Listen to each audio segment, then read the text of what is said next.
Cari duit kayak gitu banget. Lu lagi bikin film, lu ngerekam aja nggak minta izin, upload aja nggak minta izin. Kalau lu mau jadi seorang konten kreator yang bikin konten seperti itu, ya, setelah lu rekam, lu minta izin.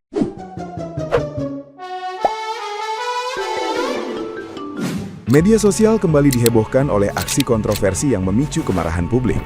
Seorang konten kreator bernama Ebe Martono menuai kecaman hebat setelah diduga merekam seorang SPG di ajang GIES 2026 tanpa izin.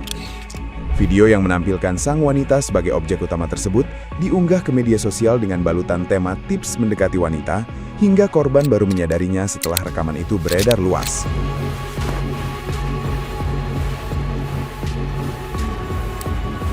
Kontroversi semakin memuncak ketika korban meminta penghapusan video, namun justru dimintai sejumlah uang dengan dalih biaya produksi. Meski pelaku membantah dan mengklaim memiliki bukti keterlibatan pihak lain, korban menegaskan bahwa dirinya tidak pernah memberi persetujuan. Tindakan tidak terpuji yang memanfaatkan wajah orang lain demi keuntungan finansial ini pun mengundang badai kritik tajam, sementara perselisihan kedua pihak masih terus memanas di media sosial.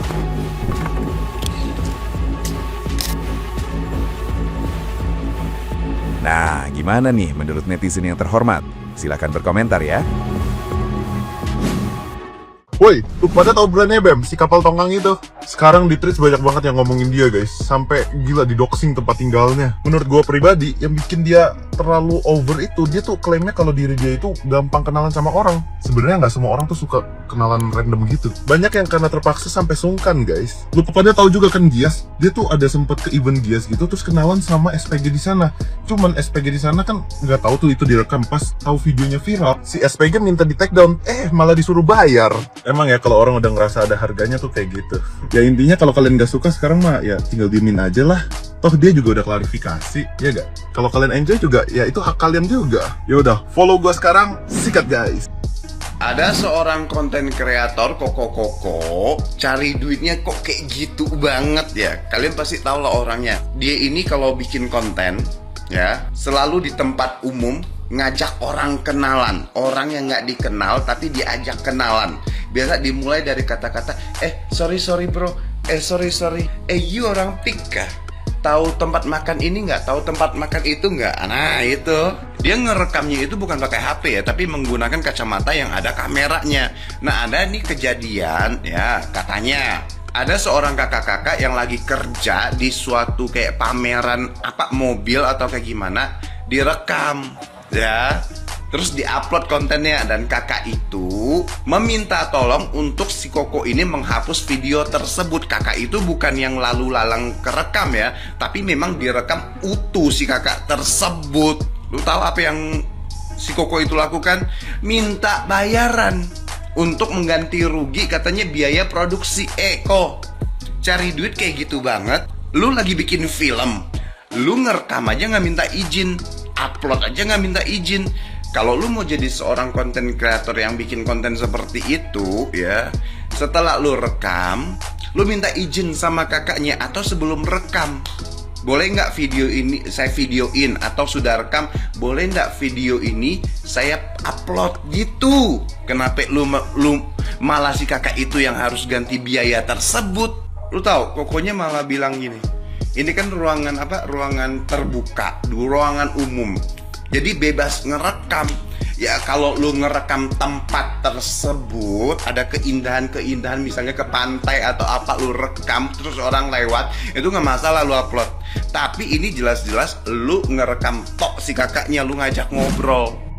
Ini teruntuk si bro-bro ini ya, yang suka ngevideoin orang ini ya, yang suka masukin cewek-cewek cantik di videonya tanpa izin ini ya. Kebetulan Anda sempat bikin video terus ada cewek gue di dalamnya, dan lu gak minta izin anjing. Orang itu gak semuanya mau masuk kamera lu.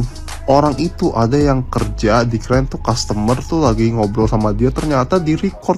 Kurang ajar gak sih menurut tuh? Orang lagi kerja, lu record jadiin konten lu, terus lu up videonya bahkan tanpa izin, ada muka dia. Terus habis itu kalau misalnya mau di take down harus bayar dulu. Goblok gak sih? Lu aja masukin dia ke konten lu aja, lu gak bayar dia. Papi ai punya tongkang, papi lu punya kontol anjing. Di luar masalah ini sebenarnya kan dia muncul tuh chat-chatnya viral, ternyata dia banyak tuh ngechat cewek-cewek, banyak chat orang buat di prospek karena dia orang asuransi. Dari gelagat tuh juga kelihatan sih lu orang asuransi sebenarnya. Gue paling benci orang asuransi yang model-modelannya tuh kayak dia sebenarnya, ngentot memang. Bilangnya mau ketemu sama orang tua buat tugas kuliah, bilangnya mau ngomongin bisnis, bilangnya aku punya plan bisnis yang tanpa perlu modal. Ternyata dia ngeprospek asuransi. Dari awal bilang aja lu asuransi, nggak usah pakai bidang franchise finance atau apalah namanya lah. Bilang aja lu jual asuransi kesehatan. Habis itu di prospeknya pasti dia ngomong, sebenarnya begini, gue peduli sama kesehatan lu. Enggak, goblok, mereka nggak peduli sama kesehatan lu. Mereka cuma mau duit lu doang, bego.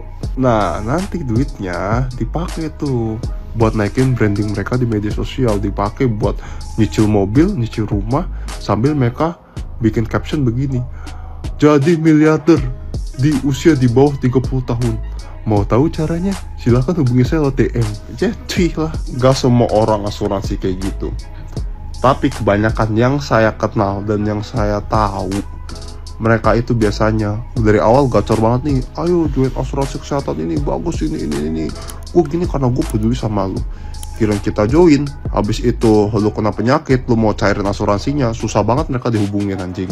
Gue bukannya benci sama asuransi kesehatan, karena gue juga punya produk asuransi kesehatan di luar BPJS. Tapi yang gue benci adalah orang-orang yang kebanyakan jual produk asuransi kesehatan ini adalah orang-orang yang macam Anda, yang suka bohongin, bahkan bohongin temennya, bilang mau ketemu orang tuanya, mau bilang prospek bisnis tanpa modal. Ternyata lu cuman butuhnya buat apa? Buat untungin diri lu sendiri doang, anjing. Udah mah lu ngevideoin orang lain sembarangan, anjing juga lu, yang kena pasangan gue lagi.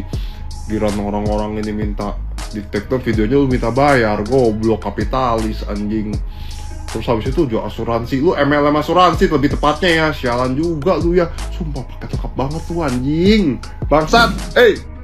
Ih, greget banget. Ada content creator yang ngaku bos tongkang. Dia ke acara mobil, terus ngontenin kakak-kakak promotor tanpa izin dengan kacamatanya yang ada kamera itu. Di-upload, dibuat narasi yang tidak baik. Lalu kakak-kakak itu kan ngontak dia ya, minta di take down, dan dia nggak mau. Dia minta uang, katanya dia bos tongkang. Kok minta uang? Harusnya dari tongkang itu uangnya dia udah banyak. Kenapa dia harus minta uang? Katanya untuk ganti biaya produksi. Terus dia minta tim legalnya si kakak itu untuk kontak dia. Kalian tahu nggak apa? Karena pada dasarnya tidak semua orang itu punya tim legal, ya. Dia sendiri belum tentu punya tim legal.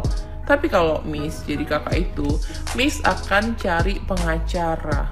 Kalau dia nggak punya biaya, cari yang pro bono. Karena apa? Karena si koko pura-pura bos tongkang ini kemungkinan besar bisa banget diperkarain, bisa banget digugat habis-habisan. Karena apa? Karena ini pidananya lumayan. Ini bisa banget nih. Dan Miss gak pernah ya ngajakin orang ngeboikot. Tapi menurut Miss ini, si koko pura-pura CEO-an ini, menurut Miss seharusnya diboikot seperti si Code Blue. Karena mainnya jelek banget ya. Dan satu lagi, menurut Miss, kalau misalnya ada kuasa hukum yang ikut-ikutan mau nih ya menjadi kuasa hukum dia untuk ngesomasi si kakak-kakak promotor ini, harus ikutan diboikot juga. Jangan dipakai lagi tuh jasanya, karena kagak beres.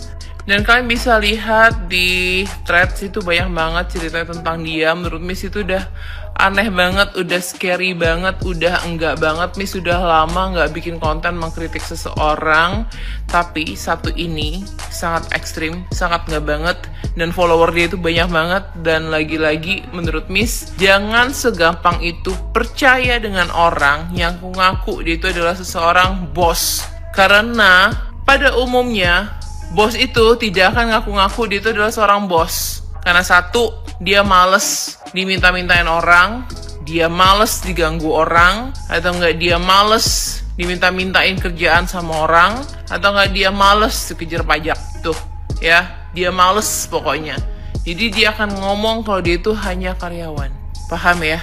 Jadi kalau ada orang ngaku dia adalah bos tongkang, bos ini, bos itu, kadang-kadang ya nggak tahulah itu tongkangnya siapa, dia ngaku-ngaku lah. Karena yang punya tongkang beneran biasanya itu dia lelo aja. Karena males gitu loh, males dicari-cari itu tongkangnya siapa, jalan, males. Oke? Hati-hati, kalau kalian lihat ada orang pakai kacamata ini, dia itu bisa ngerekam dan foto kalian. Jadi buat yang nggak tahu, ini tuh namanya Ray-Ban Meta. Gue udah punya ini sekitar 6 bulan ya. Kacamata ini tuh memang dia itu didesain bisa buat foto, bisa buat ngerekam. Tapi ada tapinya nih, kalau misalnya lu foto atau ngerekam, dia tuh bakal ada lampunya. Ini gue lagi foto, dan ini gue lagi ngerekam.